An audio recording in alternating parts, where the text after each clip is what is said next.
I come to the end, I am still with you. Though they are the psalmist's words, they could express the emotion and commitment of Martin Luther King Jr. as well. The end for Martin came far too soon, but it almost came even earlier. The year is 1968.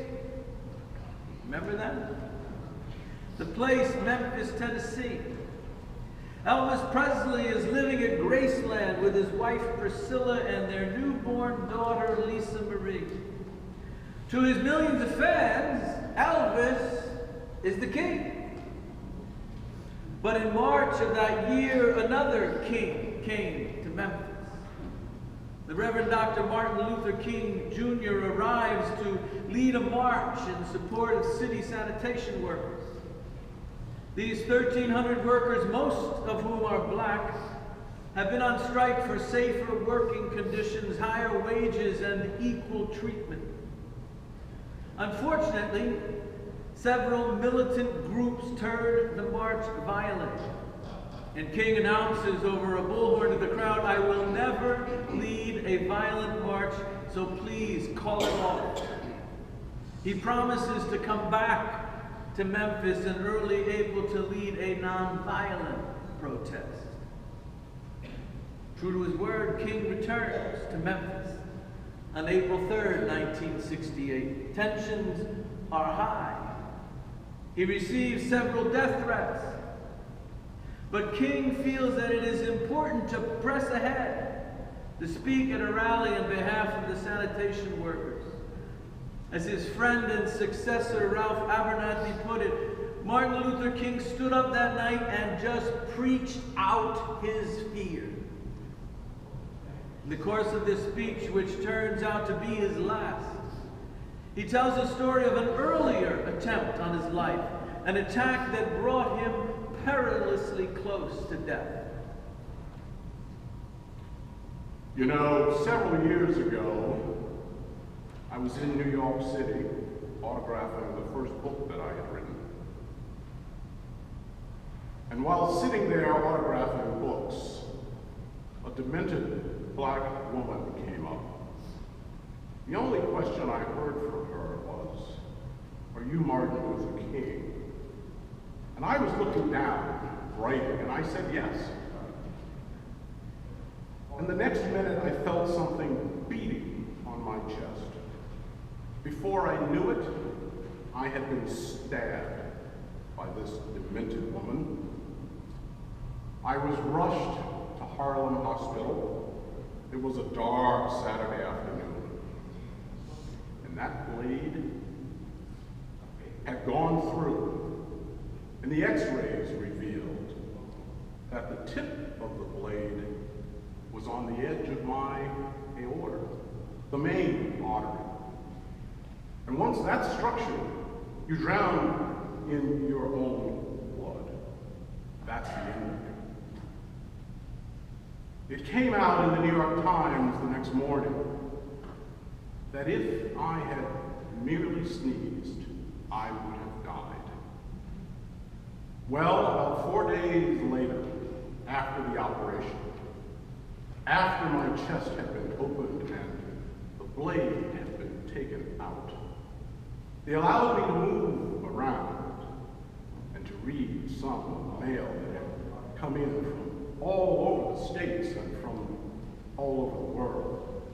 Kind letters had come in. I read a few, but one of them I will never forget. I received one from the president and from the vice president. I forgot what those telegrams said. I'd received a visit and a letter from the governor of New York, but I've forgotten what that letter said. But there was another letter that came from a little girl, a young girl who was a student at White Plains High School. And I looked at that letter, and I'll never forget it. It said simply, "Dear Dr. King, I ninth grade student at White Plains High School. She said, "While it should not matter, I would like to mention that I am a white girl. I read in the paper of your misfortune and of your suffering. And I read that if you had sneezed, you would have died. And I'm simply writing you to say that I'm so happy that you didn't sneeze. And I want to say tonight, I want to say that I too am happy that I didn't sneeze. Because if I had sneezed, I wouldn't have been around here in 1960 when all the students all over the South started sitting in at lunch counters. And I knew that as they were sitting in, they were really standing up for the best in the American dream. If I had sneezed, I wouldn't have been around here in 1962 when Negroes in Albany, Georgia decided to straighten their backs. And whenever men and women straighten their backs up, they're going somewhere because a man can't ride your back unless it's bent. If I had sneezed, I wouldn't have been here in 1963 when the black people of Birmingham, Alabama, aroused the conscience of this nation and brought into being the Civil Rights Bill. If I had sneezed, I wouldn't have had a chance later that year in August to try to tell America about a dream that I had had.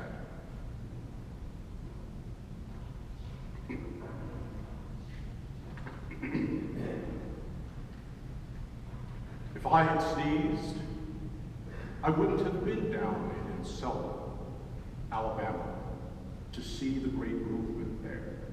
If I had sneezed, I wouldn't have been in Memphis to see a community rally around brothers and sisters who were suffering.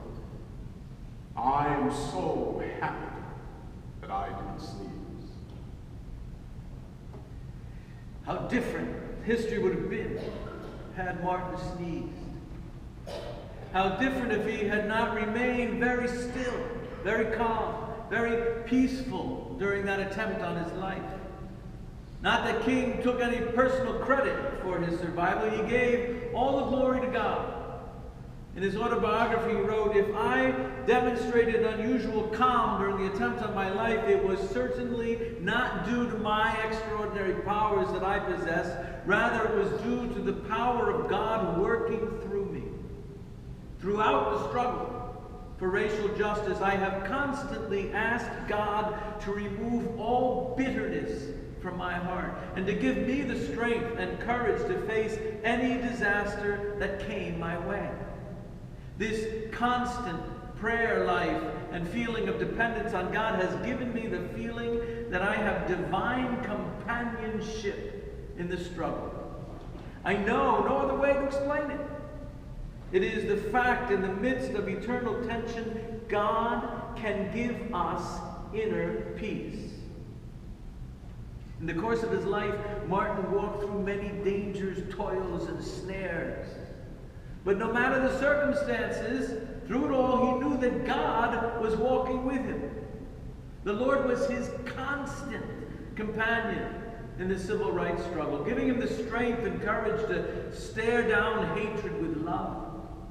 He shared the very same faith as the psalmist who in Jean Peters' translation says of the Lord, "I look behind me and you're there, then up ahead and you're there too.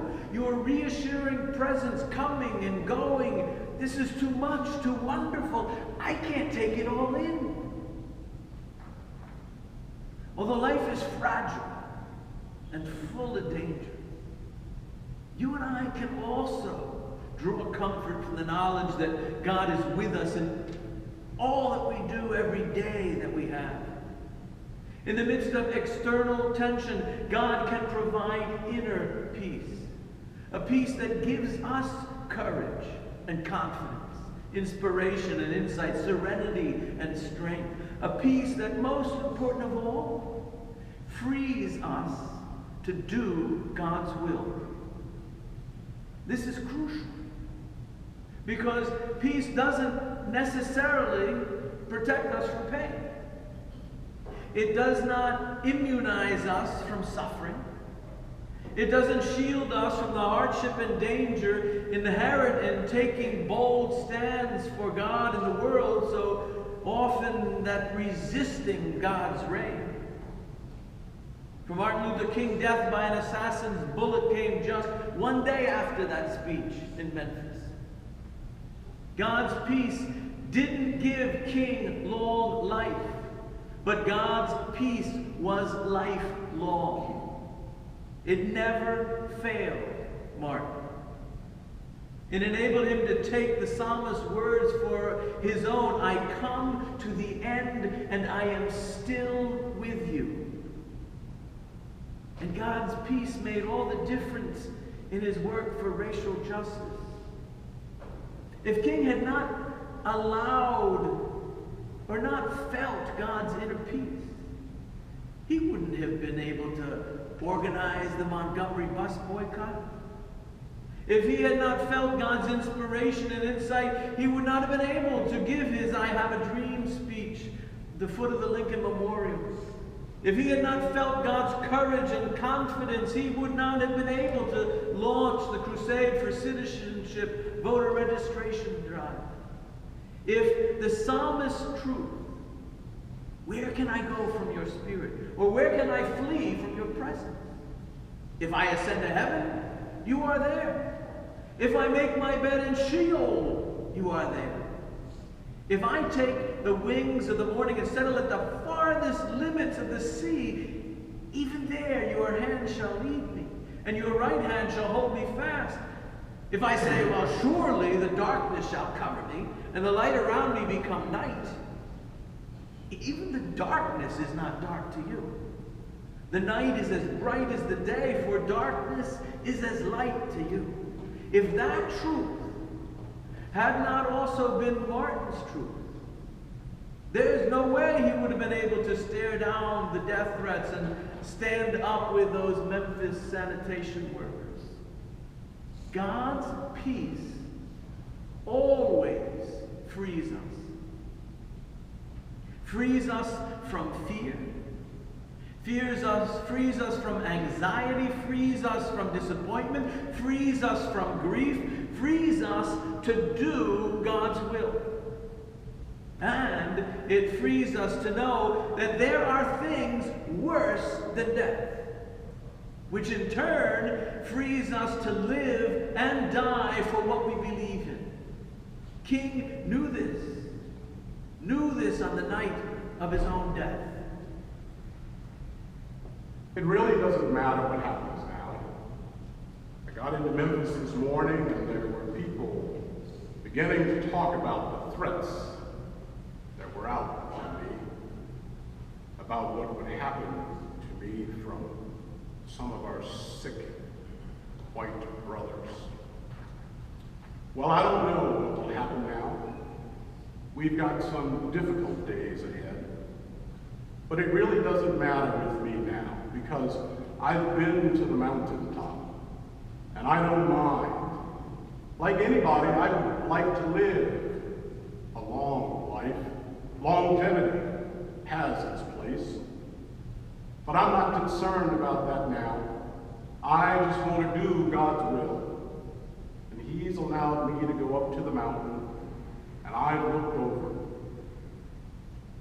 and I've seen the promised land. I may not get there with you, but I want to tell you tonight that we, as a people, will get to the promised land. And I'm so happy tonight. I'm not worried about anything. I'm not fearing any man. My eyes have seen the glory of the coming of the Lord. Sisters and brothers, God does not promise to free us from all troubles and toils and struggles and snares. That's not what's in our cards. God knows we're going to encounter potholes.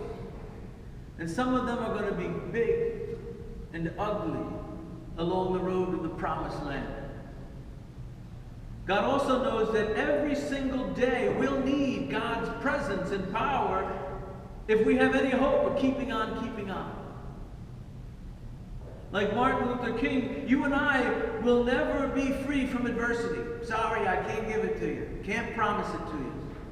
But, like Martin, we too are free to serve God in every time, every place, every situation, every moment of our lives. You and I are always free to live so that God can use us anywhere, anytime. We are always free to do the will of the one who is King of Kings and Lord of Lords. Amen.